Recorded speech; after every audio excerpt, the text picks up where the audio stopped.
నేనైతే సాంబార్కి రెడీ చేసుకుంటున్నా అండి. పచ్చిమిరపకాయ టమాటా వేసినానండి. తర్వాత అయినాక ఇక్కడైతే పప్పు ఉడకబెట్టి ఎంపి పెట్టుకున్నాను. మునక్కాయల సాంబార్కాయలు ఉప్పు వేసినానండి. బాగా మగ్గినాక పప్పు ఇదండి మునక్కాయలు వేసినానండి. తర్వాతలో ఇంగువ కూడా వేసుకున్నాను. సాంబార్లో బాగుంటుంది.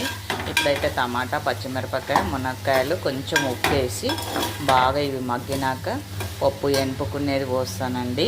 మునక్కాయలు మగ్గినాయి కదండి, ఎనుపుకున్న పప్పు అయితే పోస్తున్నా. చింతపండు నీళ్ళండి, కొంచెం చింతపండు నీళ్ళు పోసిన. ఇప్పుడు కారం చూడండి, కొత్తిమీర కరివేపాకు కారం వేసుకున్నానండి. ఇంతేనండి పప్పు సాంబారు.